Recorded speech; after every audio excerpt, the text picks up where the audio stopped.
Well, peace and blessings, family. How are you all doing? Welcome to new and returning listeners. If this is your first time joining us, welcome, welcome, welcome.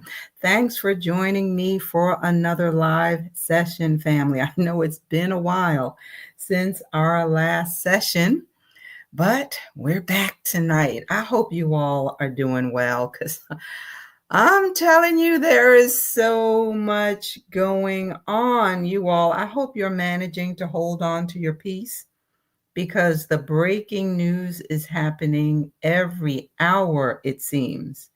We certainly see the same knee-jerk policy changes that we saw last time. And the habit now for a lot of people is just to get up and immediately turn on the news to see if there are any new calamities going on around the world. And these things are designed to evoke fear. I hope you know that. These things are purposely done. It's a strategy. It really is a strategy. And when you allow yourself to continue to be bombarded with one breaking news report after another all day, you need to understand that something is happening in the spirit realm. You can't just sit there and take that in all day long. When we allow the enemy to keep us focused on what he's doing and letting his words permeate through our minds all day long, it causes fear to set in. And fear is a spirit. Please hear that. Fear is a spirit. But Yah has not given us the spirit of fear, right? He has not given that spirit unto us. So what do you think, I should say, is happening when this is what you focus on all day? This is like bread that you're feeding on. Folks are now worried and concerned about the rising costs, inflation, recession, and depression. Now, just think about that name. A depression. A depression. This is the same strategy Goliath used. Think about how Goliath came out to taunt Israel twice a day for 40 days. They listened to the mocking and the jeering of the enemy 80 times. 80 times. And what was their response? They didn't respond. But something was happening in the spirit realm. They allowed the words of the enemy to settle in their hearts and minds. And the words of the enemy became a stronghold that rendered them helpless. If you allow the weeds to remain, it's going to choke the seed of the word. And it will be hard to see what Yah is doing in the midst of the storm. You have to dismantle the words of the enemy with what? What is written. Respond with what Yah said. Yes, there are storms on the horizon. Sparks have already been set to burn some things down that should not remain. But where is our Father in the midst of the storm? Where was he when chaotic things started happening in Egypt when it was time for our people to leave? Where was he? He didn't leave us. So I wanted to offer those words of caution so that you know how to process what's happening. Hear it and see it through a filter. What's the filter? Filter it through what Yah is saying and doing. Otherwise, you'll only be focusing on what the enemy is saying and doing, and that magnifies him. It magnifies him like Goliath was magnified, and it instilled fear. So it's time to see what's happening through the right lens. You'll begin to see how our Father is working in this season and how he is magnified above all things. So let those words resonate in your heart. We have quite a bit to dig into, so we're going to get into it. But I wanted to highlight some of those concerns before we get started. Now, everything that I just said ties into the message that I'm going to share tonight. So, what is it that our enemies fear most? I want you to be thinking about that question. They're trying to evoke fear in the masses, but you know this is all about Israel, right? There's something that they fear most, and you won't be able to see it if you're focusing on the wrong thing. So let's shift our focus and see how prophecy is being fulfilled right before our eyes. There's a lot of things happening behind the scenes. Let's go back to the prophecy that was given to Abraham. And this comes from Genesis 15:5. The Most High says to Abraham, and it says, he brought him forth abroad and said, look now toward heaven and tell the stars, if thou be able to number them. And he said unto him, so shall thy seed be. So shall thy seed be.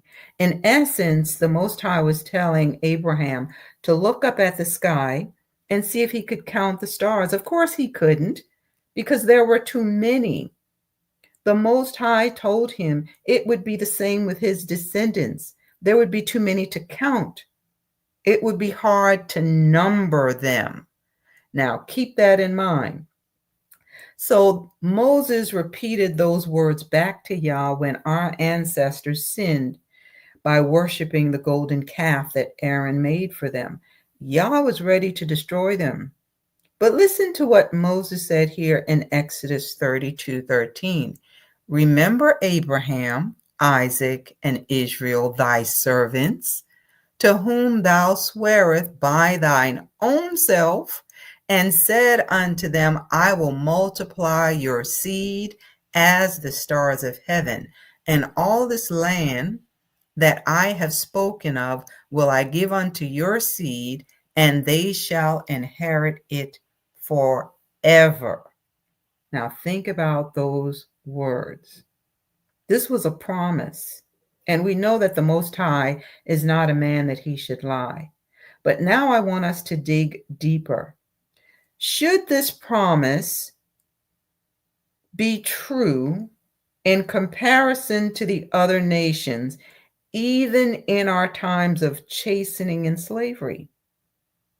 Should we see fulfillment of this prophecy, even though we are still in the lands of our captivity? Two questions for you. What do you think? Should this prophecy still be in effect, even for us today? Well, let's do some digging, and we're going to find out. Let's look at what happened during their time of slavery in Egypt. And it says, now there arose up a new king over Egypt, which knew not Joseph. And he said unto his people, behold, the people of the children of Israel are more and mightier than we.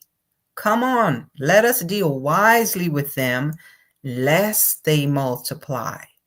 And it came to pass that when there falleth out any war, they join also unto our enemies and fight against us, and so get them up out of the land. Therefore, they did set over them taskmasters to afflict them with their burdens. And they built for Pharaoh treasure cities, Pithom and Ramses. But the more they afflicted them, the more they multiplied and grew. And they were grieved because of the children of Israel. Now, did you hear that? The more they afflicted them,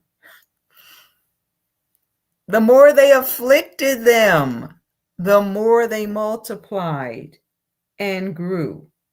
So, of course, this strategy to afflict them even more backfired, because in the affliction, the people multiplied, even though they were trying to do everything they could to make things exceedingly difficult for them. Now, so we see that, yes, in times of captivity, it remained true. Now, listen to this from Hosea 1:10-11. Yet the number of the children of Israel shall be as the sand of the sea. So now we're not talking about the stars.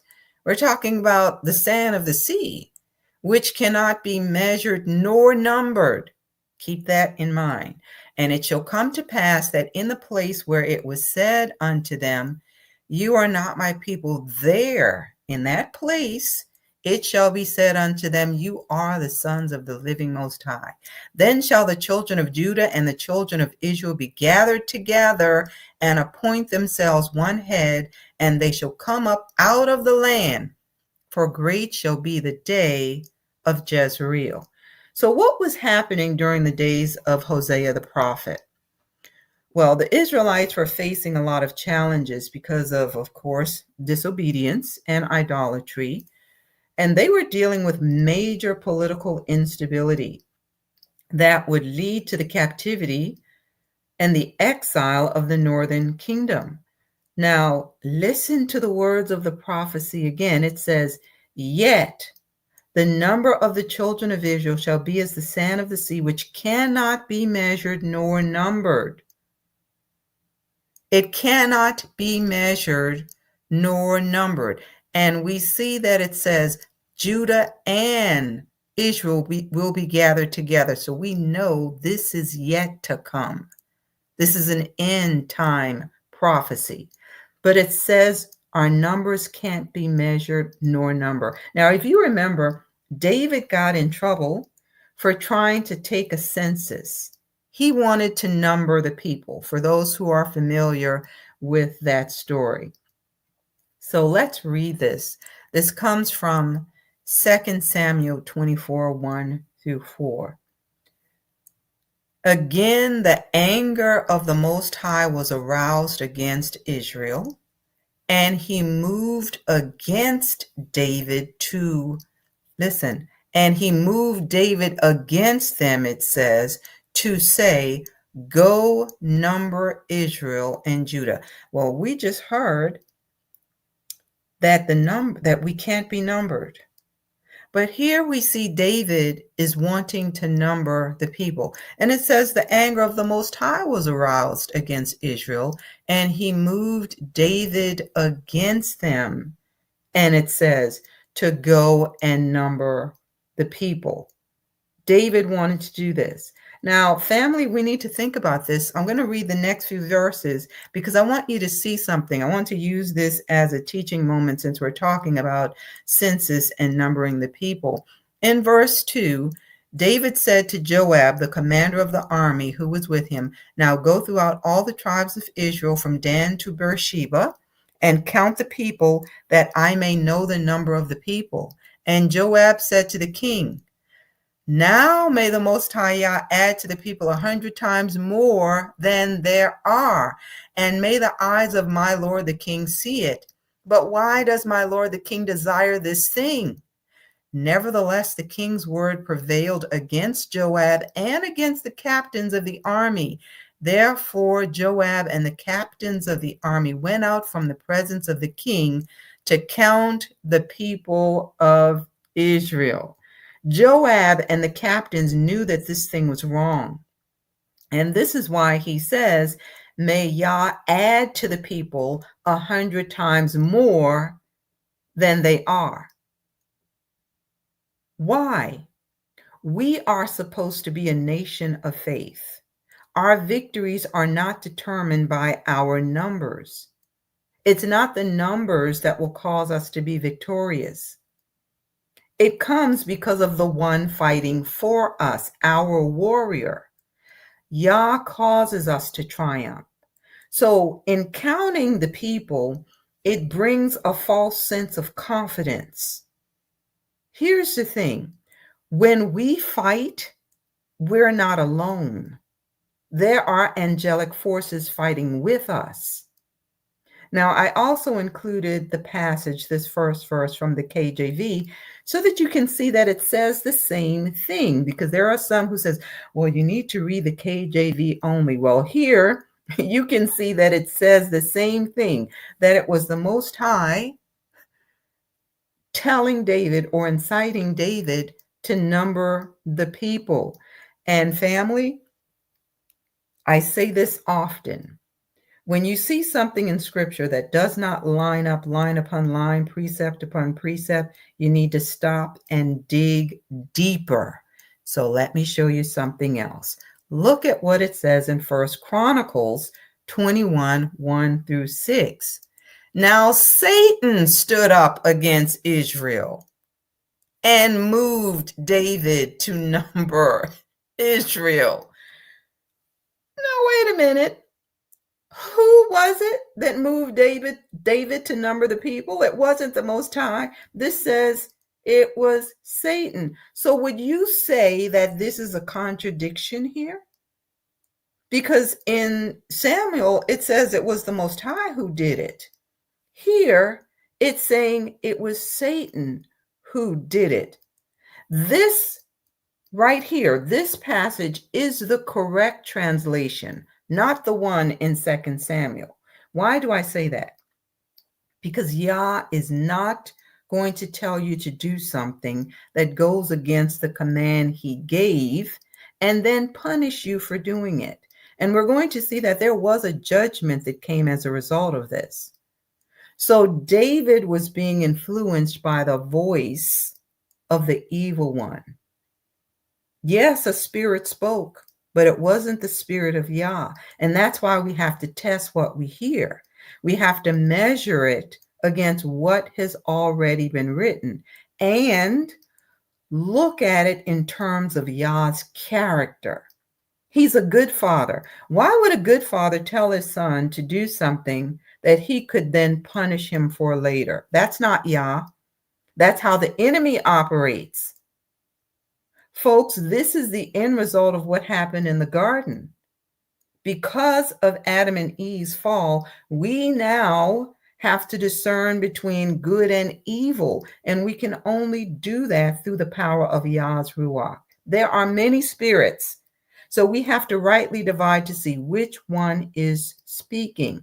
Now, if you continue reading verses 2 through 5, it's pretty much going to say what we read in 2 Samuel.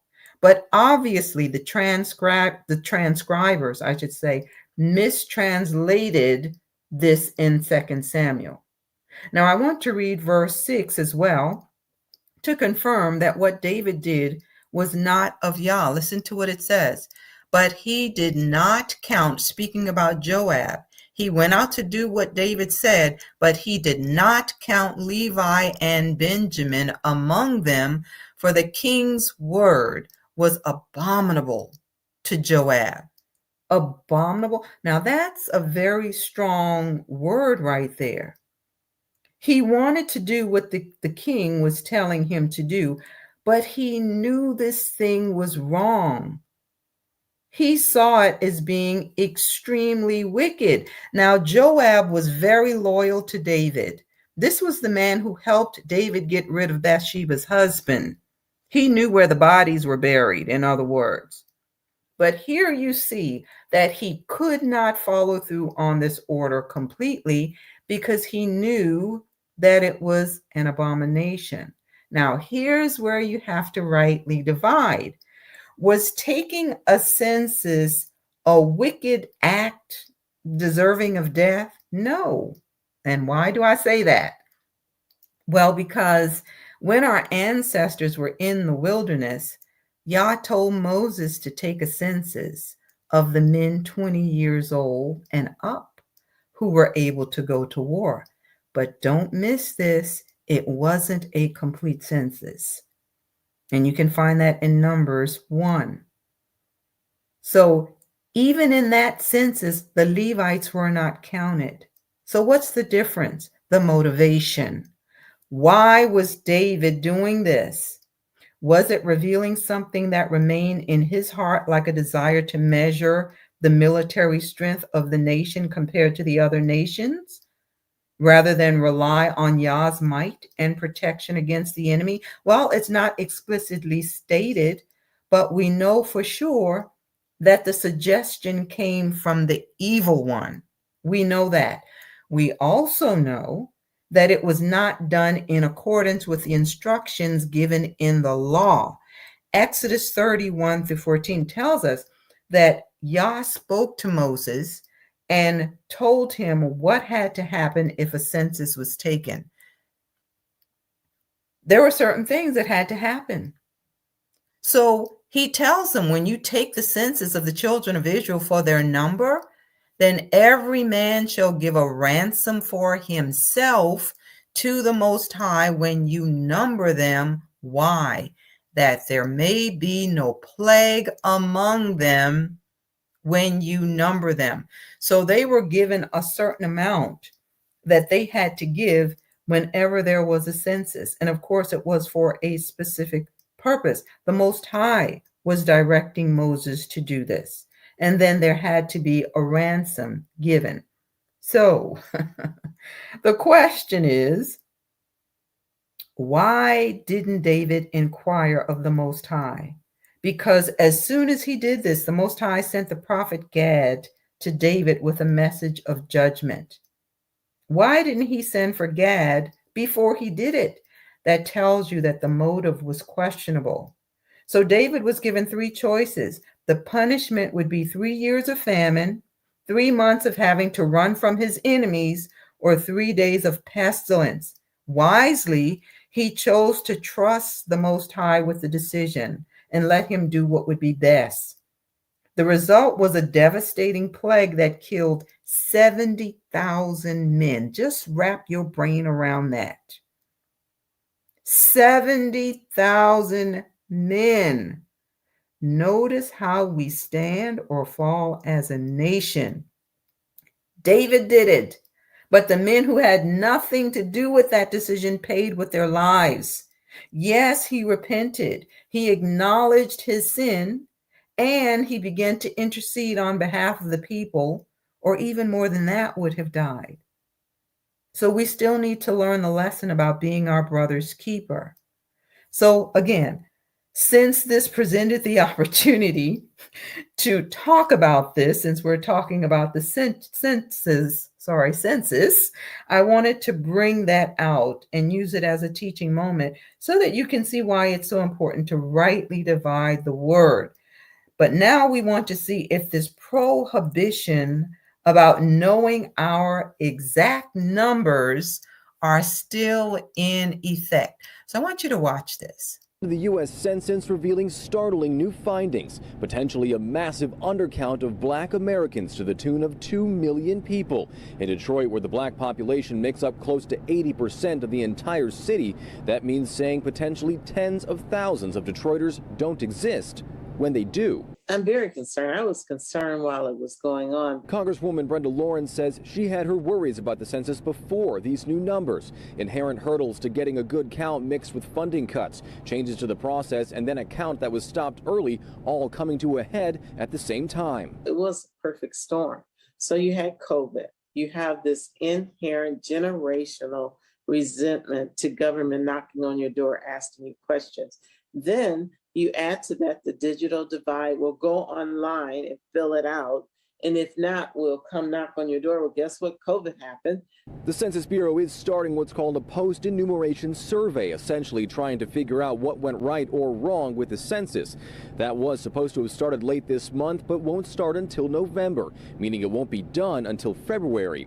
In the meantime, money to help Detroiters will need to be allocated and spent, all the while knowing thousands may not be getting what they need. We as a country have come together and said we're going to take care of the least of these. If we don't count and have the right number, we're not going to do that effectively. Now, undercounts aren't new in the census. We know that communities of color, low-income communities, homeless, and the children in our communities are often missed in our count every 10 years. But experts are saying this time around, it could be the worst undercount that we've seen, Sandra, in 70 years. Yeah, and Grant, at this point, what can be done about this, if anything? Unfortunately, not much can be done at all. Once the numbers are counted and the census is out, the numbers that we have are the numbers that we have. But there are pushes to challenge the census data. The city of Detroit and Mayor Duggan is already doing that. They've got their own study to analyze the numbers from the Census Bureau, working right now with the University of Michigan. And Congresswoman Lawrence is also urging that we change the process for the 2030 census now so we get ahead of these problems in 10 years. Now, based on the information in that video, we know that our numbers in the 2020 census were not counted accurately. And guess what, family? This is not new. There is a history of undercounting our numbers, and based on the information reported in this common cause article, the 2020 census made it worse, it says. So let's look at this. So the article says, beginning with the first census in 1790, political power was intertwined with the census, and communities of color were deliberately undercounted. In 1790, in order to obtain more political power in the House of Representatives, rural Southerners demanded enslaved Africans be counted in the survey, while urban Northerners feared their political position would be significantly reduced and diluted. As a flawed compromise and in complete disregard of their humanity, for more than 75 years, don't miss that, enslaved Africans were counted as only 3/5 of a human being for the purposes of congressional representation and taxation. And for nearly 80 years, Native Americans were completely excluded from the census. So is this really Bible prophecy still being fulfilled? Is that what we see happening here? Well, let's go on. It says, eventually the census grew to be more detailed and slightly more inclusive, and it became the mission of the census, at least on paper, to count everyone once, only once, and in the right place. By the 1920s, America's population had exploded, and the 88% of white Americans, remember that number, 88%, were from various backgrounds and ethnicities. However, despite their growing size, it became clear the census was undercounting non-white communities in urban centers.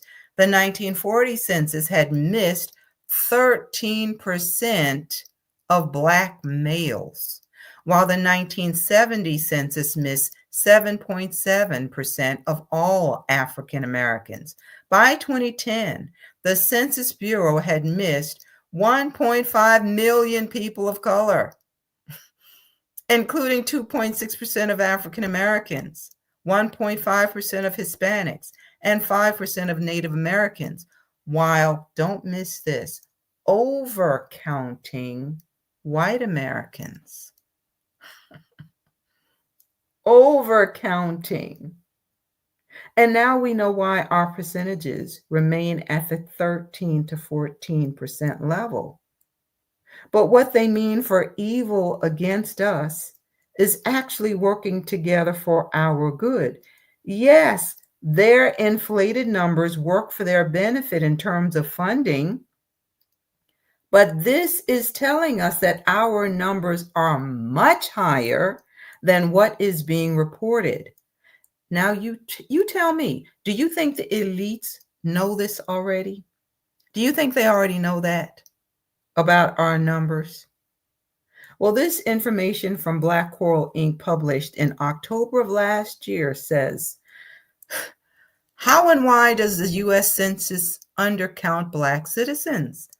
The 2020 census revealed that approximately 10% of Black individuals were missed during the count, and potentially as high as 25% undercounted at a rate higher than any other racial or ethnic group. Just pause and think on that, family.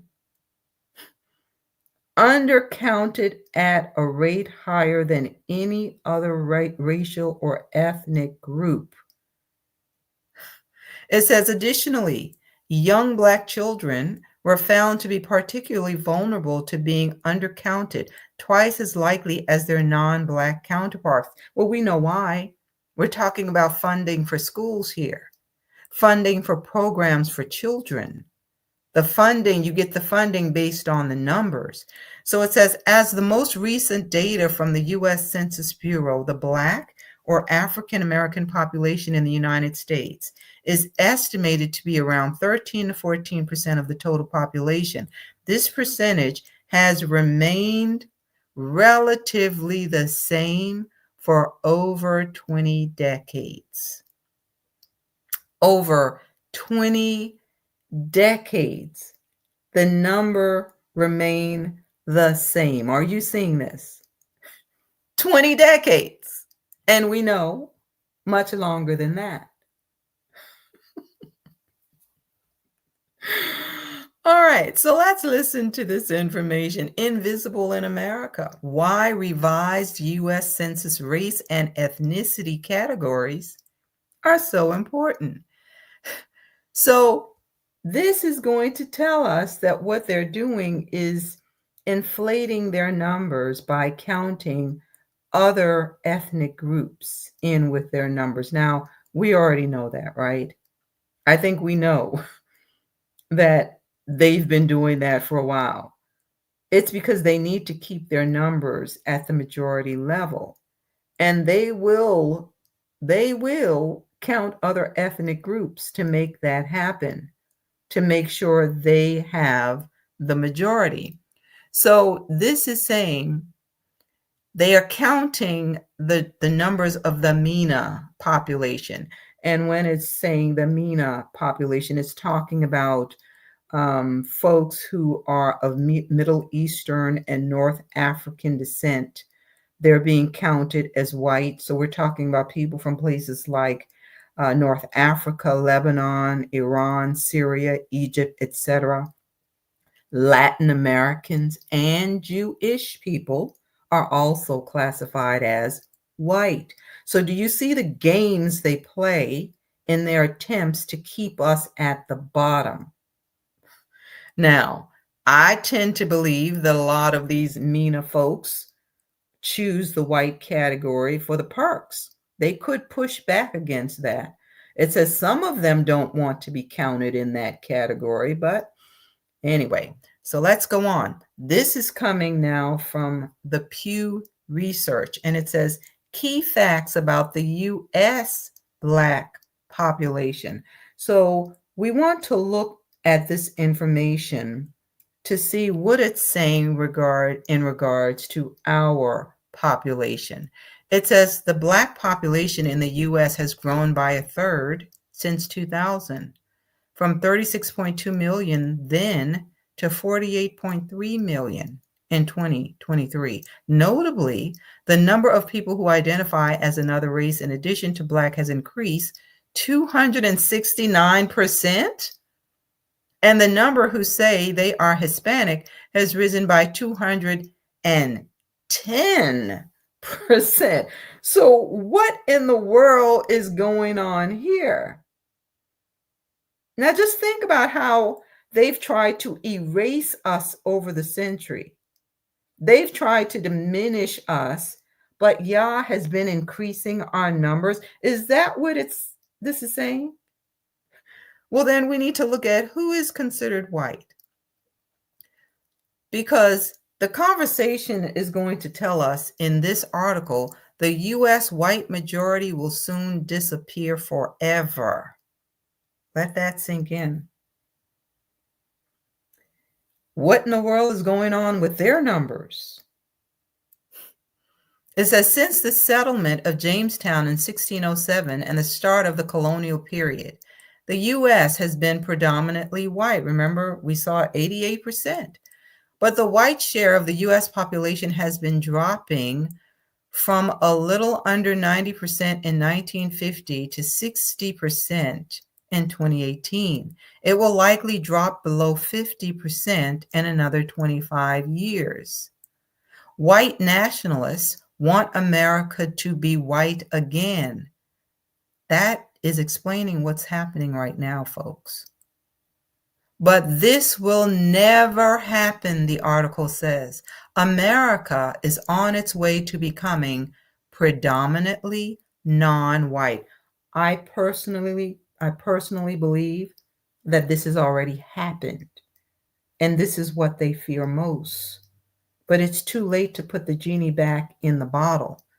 I don't believe they're in the majority anymore. They're using the numbers of all of these other people, like bringing folks who are supposedly being treated unfairly in South Africa here. That's why they want them in and saying to the Haitians, get out, because they already know that the shift has taken place here. This has already happened. So who is white? It says the U.S. federal government uses two questions to measure a person's race and ethnicity.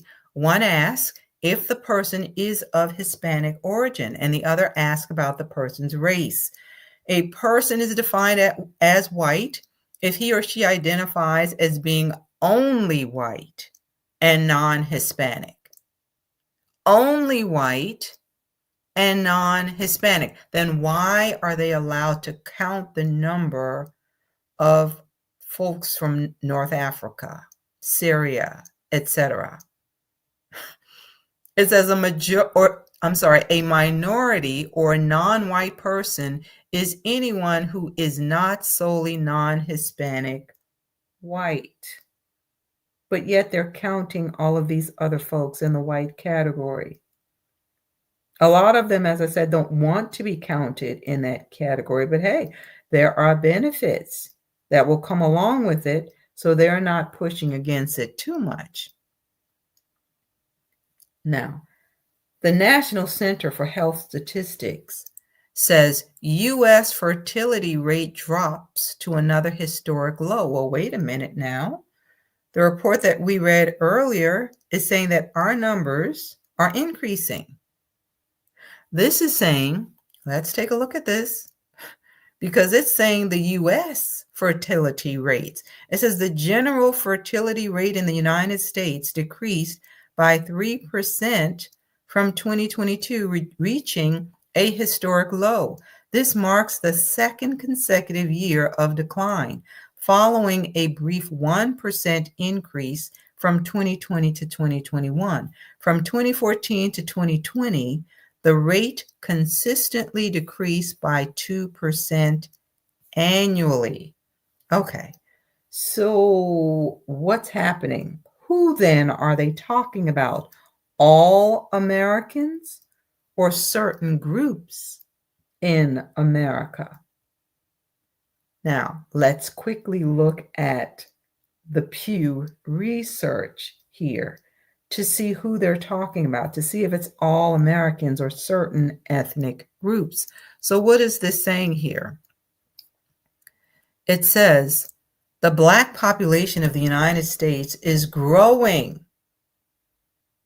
Family, is the prophecy true? Do we still see it in effect, even in the lands of our captivity? Just asking now, put it in the chat. It says in 2023, an estimated 48.3 million people self-identified as Black, making up 14.4% of the country's population. And we know that's not the correct number. We know that's not the correct number. It says this marks a 33% increase since 2000, when there were 36.2 million Black people living in the US. So something is going on here, family. And this is what I'm talking about when I say we have to pay attention to what Yah is doing. Don't just focus on what these folks are doing, because they know that something has happened. They know this. So it's not our numbers decreasing here. Let's look at something else they fear. The Black population of the U.S. is relatively young. still of childbearing age. So it says in 2023, the median age of Black Americans was 32.6 years, meaning half of the nation's Black population was younger than that, and half was older. By comparison, the median age of Americans who don't identify as Black was 39, and then they're having trouble with fertility. So there's a problem. Houston, we have a problem. They are aging out. This is something else they fear. The educational attainment among Black Americans continues to rise. In 2023, 27% of Black adults ages 25 and older, 8.2 million people, had earned at least a bachelor's degree. This was up from 14.5% in 2000. Growing shares of Black women and men alike have earned at least a bachelor's degree, but Black women have made greater gains. They don't see Black women as much of a threat or as much of a threat. So we see that we were making strides. Now, this is just icing on the cake right here. But this is the reason why you see all of these sudden changes to cut programs that they think would give us a leg up, but it's backfiring. It's backfiring. And you all, this is not just happening here. The Black population in Brazil has been increasing significantly. Since the 2000 census, the Black population, including brown and Black, has grown by more than 10 percentage points.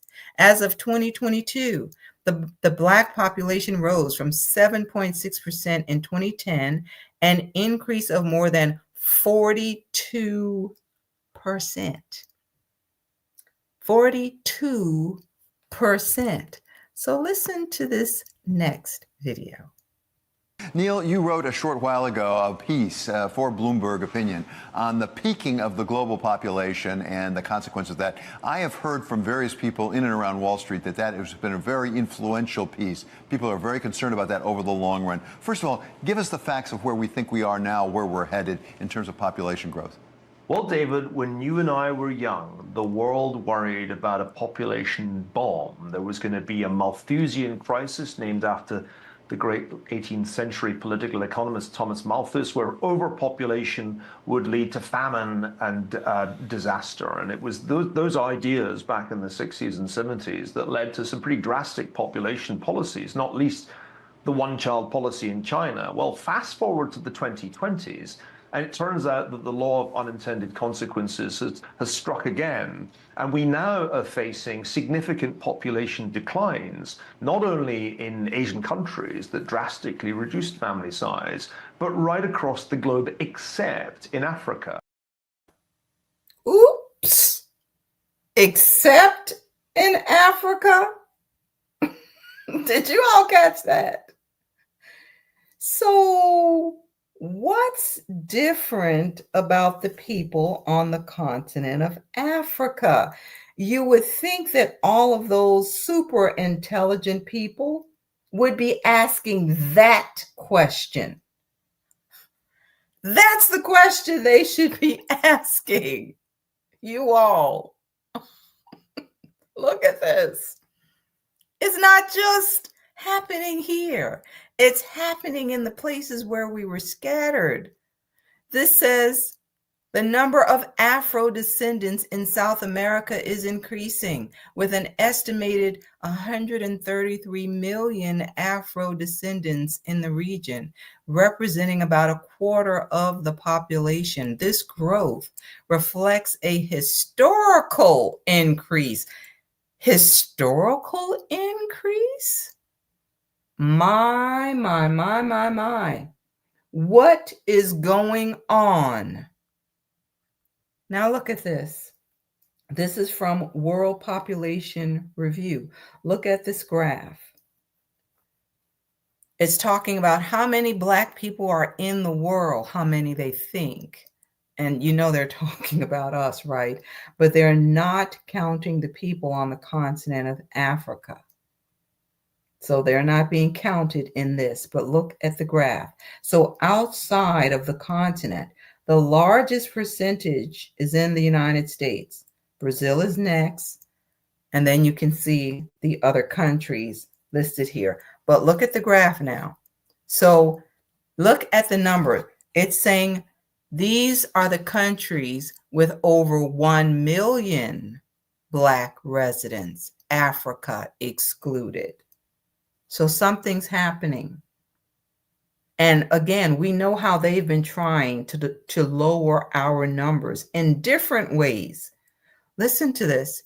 It says colonialism and the transatlantic slave trade led to the involuntary displacement of millions of Nigerians and other West Africans. Although subsequent voluntary migrations have continued to affect Black populations in the Americas, especially since the mid-19th century, close to 34 million Black people live in the Caribbean alone, making up over 75% of the region's population. Haiti is one of the world's blackest countries. Nearly 10 million of Haiti's 11.3 million residents are Black, accounting for about 90% of the population. Jamaica is another Caribbean nation with a high Black population. Roughly 2 million of the 2.9 million Jamaicans are Black. Now, so we're looking at these places where we were scattered,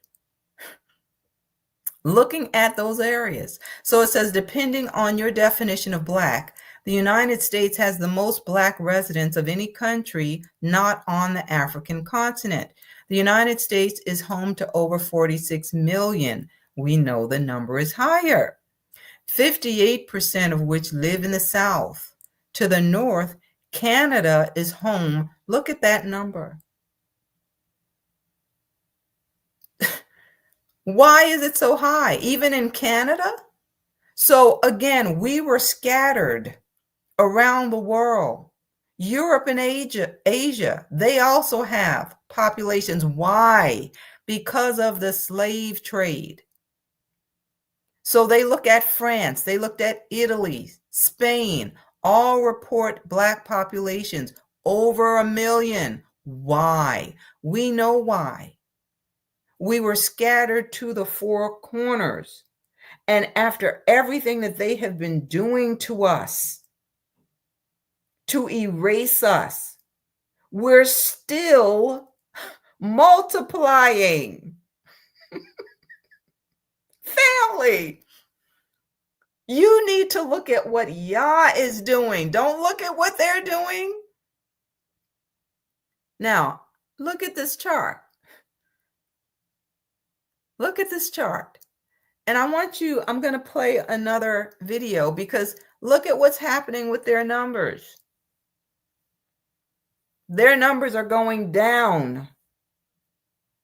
This next video, this one is almost about 6 minutes. I want to play the entire video because I want you to hear how they dance around not saying they are decreasing, but we are increasing. And they're going to come up with all kinds of reasons for, why this is happening. So take a listen to this next one.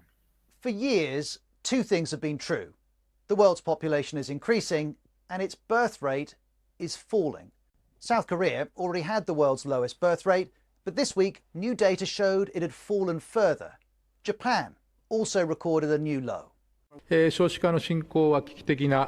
decline of births is in a state of crisis. I believe we are at a time when we have to take urgent measures. The birth rate is the average number of children that each woman has, and when birth rates are discussed, you'll see this number a lot, 2.1. This is the birth rate needed to maintain population levels. South Korea's not close. Last year, its rate was 0.72. Japan is at 1.26. To put this in context, the EU average is 1.53 and the UK is at 1.49, and that is a record low. In fact, many countries are now below 2.1. Even countries with relatively high birth rates are often at half the birth rate of what they were. And the average person now lives in a country in the world that has a lower than replacement fertility rate. And birth rates matter because they contribute to long-term changes in our populations and the consequences that follow. Low birth rates can cause populations to fall. Japan's is expected to decrease by 30% by 2070, South Korea's to halve by the end of the century. In some countries, including the UK, the situation is different. Populations are projected to increase, mainly because of immigration. But immigration can't counter all the impacts of a low birth rate. There is no quick fix. There is no one fix to population decline or population aging. So birth rates affect population growth in the long run, whereas immigration can affect in the short run. But immigrants also age. And as people live longer, combined with low birth rates, elderly people will make up a greater proportion of the population, as we've seen in Japan. It's no surprise that Japan, which has had this very, very long, very low fertility rate and the oldest population in the world, has got the worst government finances in the developed world, because the government is indeed spending more and more on healthcare and pensions and has fewer and fewer taxpayers. If that's Japan, in the UK, a shift in the makeup of the population is coming. By 2070, the number of workers is projected to rise by 1 million. The number of pensioners will rise by 5 million. This will inevitably create pressures. The Economist argues that for countries with low birth rates, the implications are higher taxes, later retirements, lower real returns for savers, and possibly government budget crises. We'll see.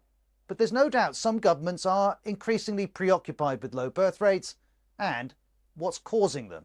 In South Korea, there are many reasons, including the cost of education and expectations of women in the workplace. Childcare is a consideration too, just as it is in the UK. According to a recent international study, the UK has some of the highest childcare costs in the world. There's also a shortage of places. And around the world, the availability of childcare impacts women's decisions.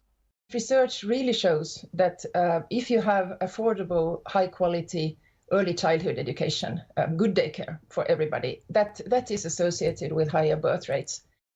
This helps explain what's happening, but by the admission of those who study birth rates, fully explaining what's happening is hard. And it makes responding to low birth rates hard too. It's difficult for policymakers to address the complexity of the cultural reasons why we are not having as many children. What really they have in their arsenal is only economic tools, and it goes well beyond that. It's difficult for policymakers, but some are acting. In South Korea, they tried cash incentives and subsidized healthcare. As we've seen, that didn't work. In France, in January, President Macron talked of demographic rearmament and announced a plan that includes changes to parental leave. Or in Italy, which has one of the lowest birth rates in Europe, Prime Minister Meloni has announced a range of initiatives. But evidence suggests it's very difficult to reverse a falling birth rate. And while some countries try, the global population continues to go up. And the UN highlights two factors to explain this: the gradual increase in human lifespan and high and persistent levels of fertility in some countries. There are those to whom this global population growth is the real issue, in particular for our climate, and who believe low birth rates are welcome. But as we've seen, already many countries have low birth rates and some want to increase theirs. Population growth and low birth rates are both demanding attention. A lot of people are surprised to see that the global population numbers are still growing, the total number of people on the planet, at the same time that we keep talking about birth rates declining. And I like to think of it as what's on the surface versus what's beneath the surface. And beneath the surface, those declining birth rates will cause major shifts in the nature of our populations, shifts that may lead the global population to start falling in the next century, shifts that, for better or worse, will have consequences for how our societies function. So, what you just heard is what is at the root of all the upheaval you see happening. Certain populations are declining, but not all. They won't talk about the populations that are increasing. All of those reasons they gave for low birth rates, it didn't change our numbers, and we're dealing with the same things, same situations they're dealing with. We're at the bottom of the totem pole when it comes to low economic standards. The majority of our people deal with poor living conditions, especially on the continent of Africa, yet their numbers are increasing.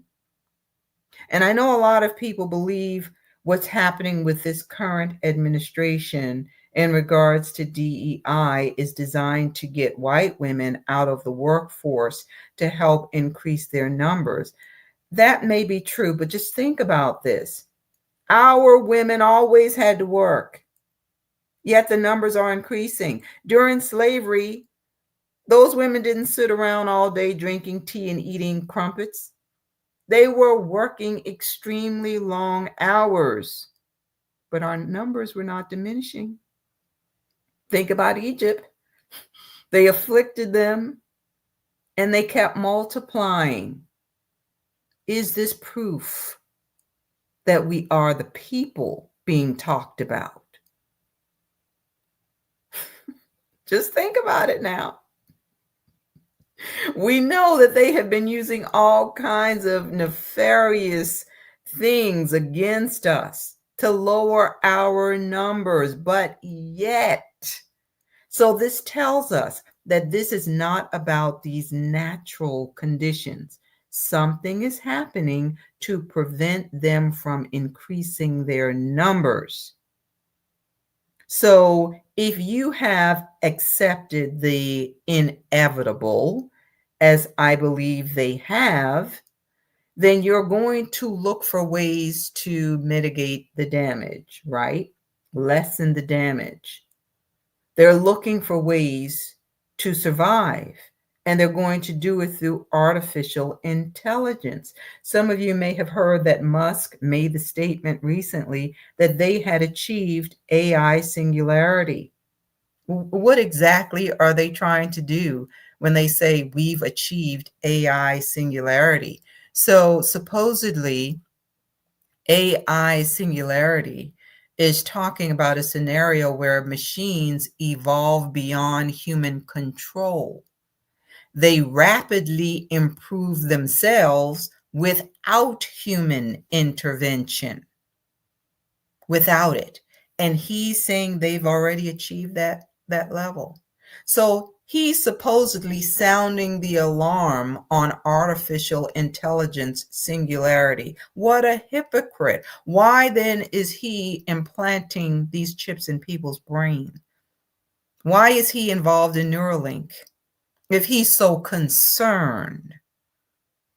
So this says he's been vocal about the risk of AI surpassing human capabilities for a while.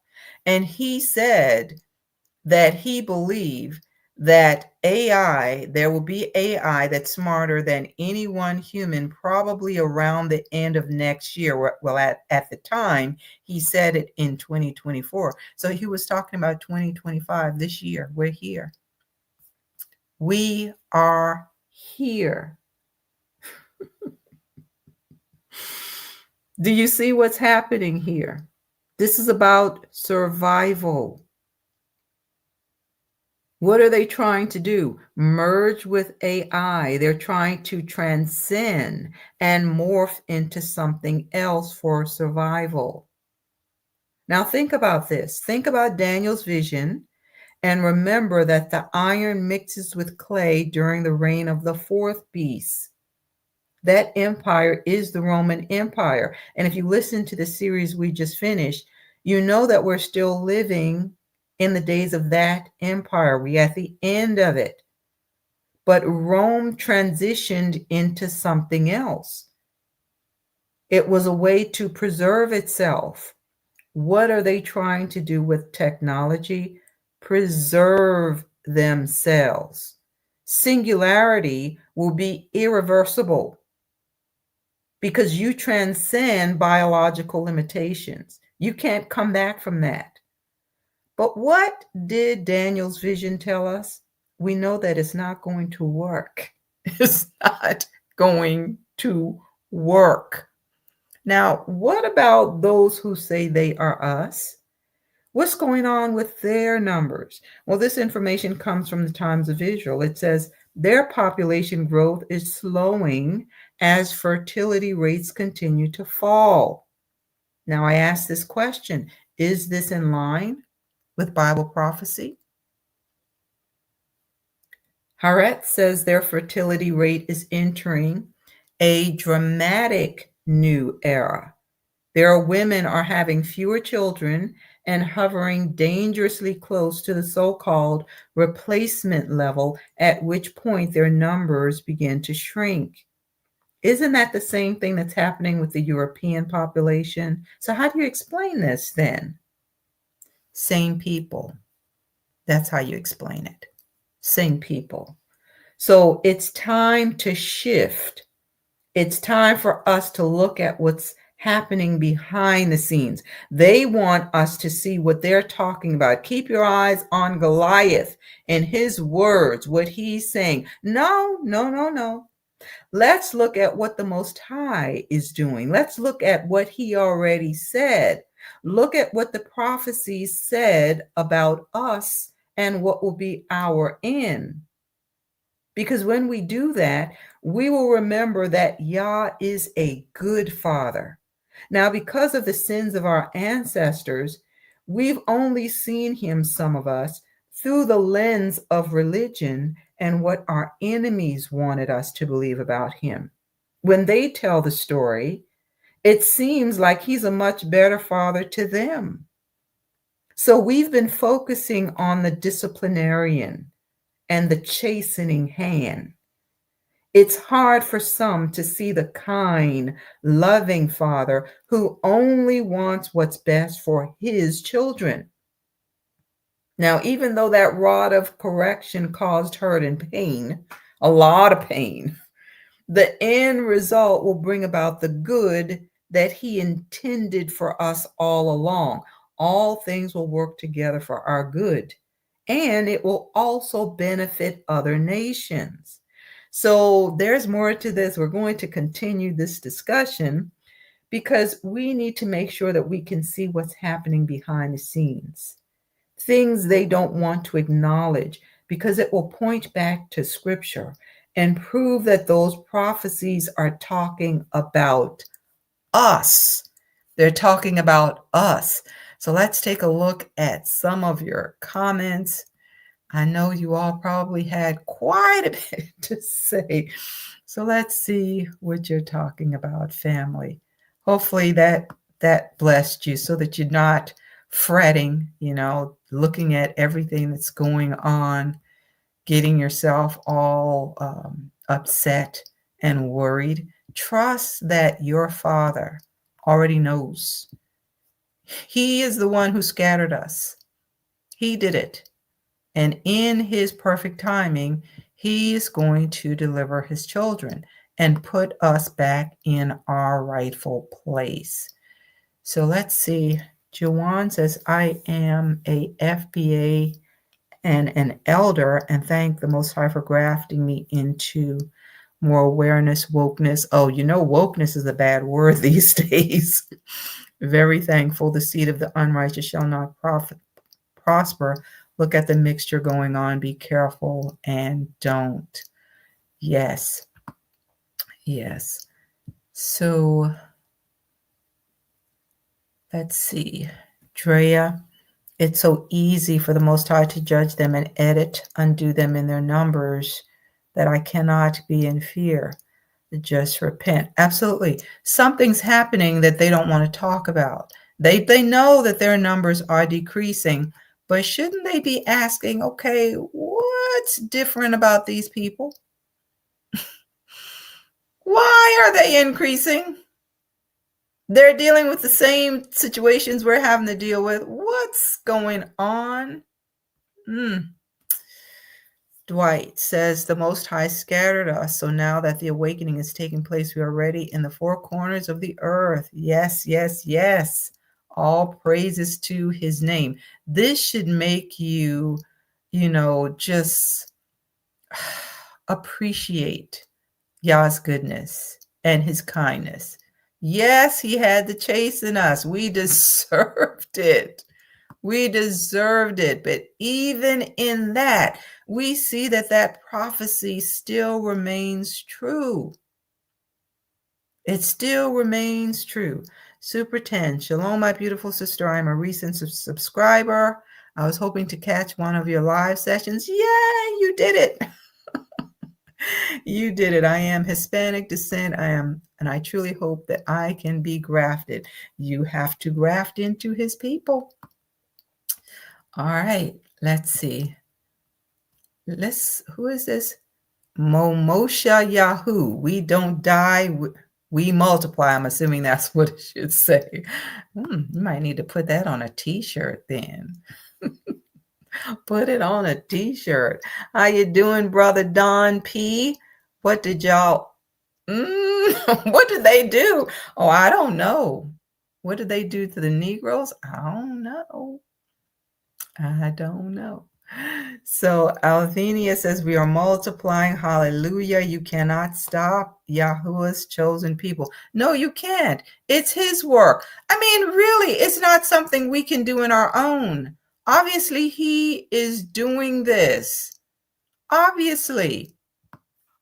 This is supernatural. They're not asking the right questions, or maybe they are. Maybe they are. So Brother Byron says, melanin love is real. I know that. Yeah. And we're still increasing, even in spite of this. Living for Yahuwah says their corruptions of vaccines, pharmakia, corrupted foods, in spite of it all. In spite of it all. So, what is the response to that? What's the response? Drea talked about CRISPR. Yes, they're trying to just play with the DNA, and we know that the fallen did that as well. Mixing and all this craziness. Jerome says we are called to be fruitful and multiply. That's what he said. Council's girl, there are a lot of little Judas running around my hood. Well, take it up with the Most High. It's like, gonna be so many of y'all, you can't be counted. You cannot be counted. Tony says judgment on the wicked. Yes. So family, I mean, look at everything I talked about. Just think about it. I want you to think about it, when we end the live tonight, and realize Yah is doing something. But you have to pay attention to what he's doing. Don't magnify what the enemy's doing. Magnify what the Most High is doing, because he is doing this. He's doing this. Yolanda says, read an article about an Australian man surviving 100 days with a mechanical heart. This appears to be the beginning of them merging humans with machines. Well, we know that's what it said it would happen. Chosen daughter of Zion, yes, and Amazon OpenAI is now scanning people's palms. That creates a signature where you don't have to pay with cash. And you can check into your doctor's appointment by scanning the palms of your hand. Yeah, they actually have that at Whole Foods. Lady asked, like, oh, well, you just have to scan. I'm like, no, thank you. No, not trying to do that. Pass on that. Let's see what else we got going on here, you all. Brother Harold, I hope you're doing much better. Well, you're writing, so your eyes must be improving. He says, those that bless Israel will be blessed. Those that curse Israel will be cursed. There you go. Shouldn't they be asking? We've been blessing these people all these years, and our numbers are decreasing. And so is theirs, by the way. What's going on? Are we blessing the wrong people? Well, they already know that. They already know that. But they're still trying to deceive the masses. So there you go. There you go.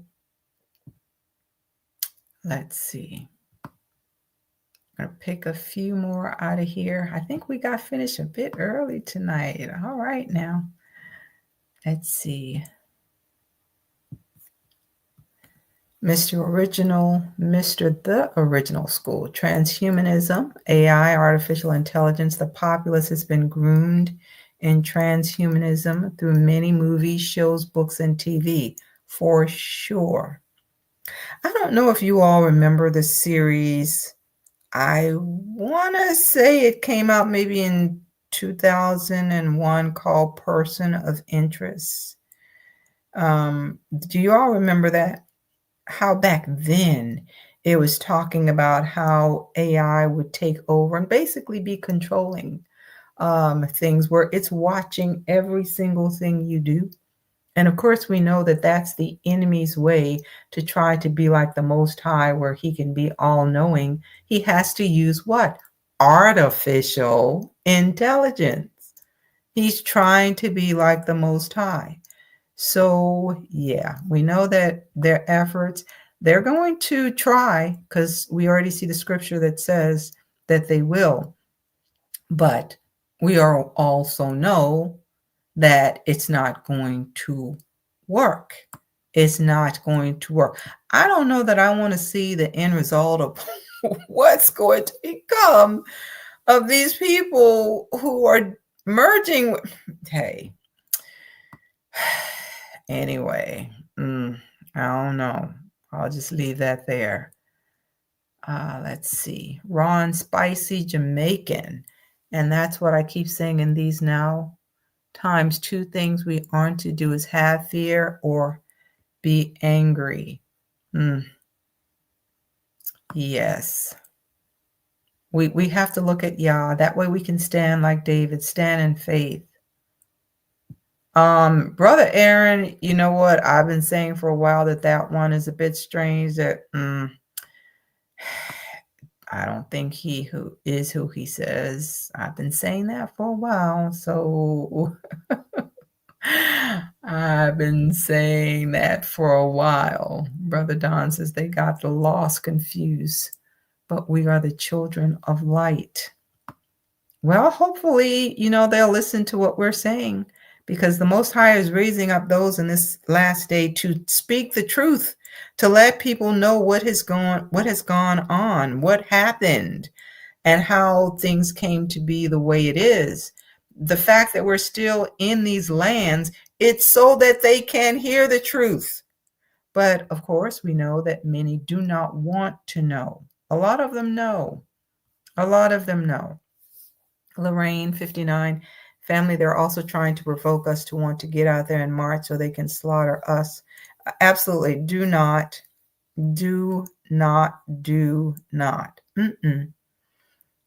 If the plan of action did not come from Yah, we don't have any business being out there. I don't care who's saying it. Where did the plan come from? Especially if the plan is coming from those who don't even have a relationship with the Most High, then, oh no, I'm not joining in with you. I am not joining in with you.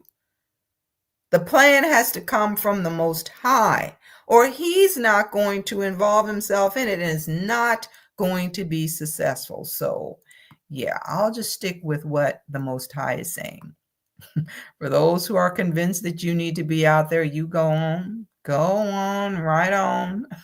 But no. Victor Wade, shalom, sister and family. I finally made it live. Yay, Victor. And I'm happy to be here listening from Antigua. Oh, well, welcome to you. Thanks for joining us. And I'm glad you caught us. Awesome. Okay. Jojo Dancer. Black don't crack as long as we stay off crack. Oh my goodness. Well, that's true though. That is true. Night Crave, they made the Illuminati and AI to try to be like us, the illuminated beings, but they never can be. And you all, if you have not hit the like button, please go ahead and do that. Help us with the algorithms. Be greatly appreciated. All right, so Melanated by Yahuwah says this lesson was so faith bolstering and more confirmation that we be the people of the book. I know that's right. I know that's right.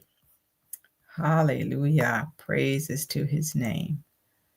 Let's see. A few more, then we're going to wrap up because I don't feel like pulling out the coffee tonight.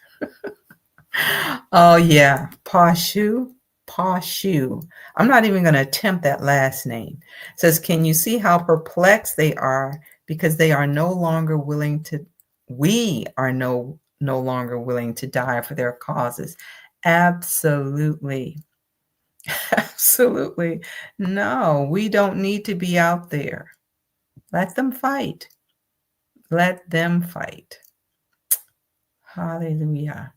Let's see. Dorothy says, we must all do the will of our Father always. Yes. Yes.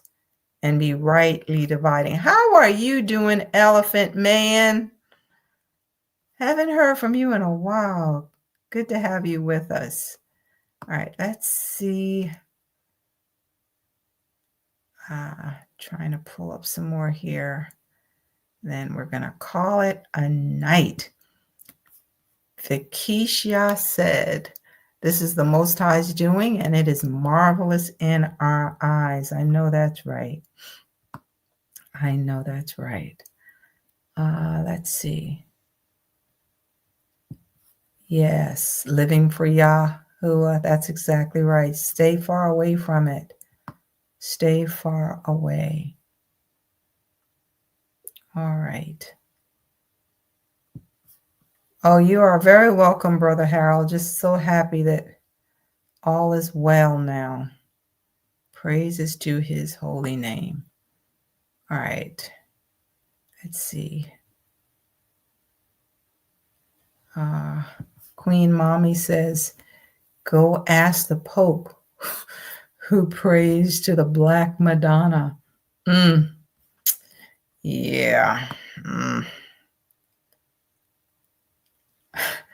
And even with that, that should tell them the truth where they know, but what they'll probably just say, oh, it was soot that caused the faces to turn black. I mean, they gaslight. They don't care. They don't care anything to keep people from knowing the truth. Let's see. I'll pull up a few more. I know I keep saying that, but really, I'll pull up a few more and we're going to call it a night. Minister Glenette, how are you doing, sister? All right. So, family, we're going to wrap it up. Thanks so much for joining us again. If you didn't get a chance to hit the like, please do that. We're going to continue this discussion because I want to make sure we're paying attention to what Yah is doing. We don't want to magnify the enemy. Keep our eyes on what he's doing so that you can remain in peace. Don't allow yourself to be controlled by fear. That's what the enemy wants you to do. Then you make rash decisions, things that you have to regret later on. Or like with Saul and his men, they were so fearful they couldn't move. They didn't even know how to respond. So we need to see what our Father is doing. He's doing some awesome things. We just have to be paying attention and highlight it. Talk about it. Look at what our Abba Yah is doing. This may be happening to Yah, but look at this prophecy right here. Who is this prophecy talking about? Now, we have seen that we multiplied even in times of slavery and the times of our captivity, still multiplying, even though they're trying to erase the numbers or manipulate the numbers to make it seem like it's less than it is. Even with that, the data is showing that we are increasing. Now, is that not the Most High? Is that not the Most High? They've tried to purposely lower the number, but look at this. They can't hide for the fact. So they're trying to sidestep the fact that, well, certain populations are increasing. So we'll just focus on the ones who are decreasing and say, oh, the birth rates are dropping. Well, not for us. Not for us.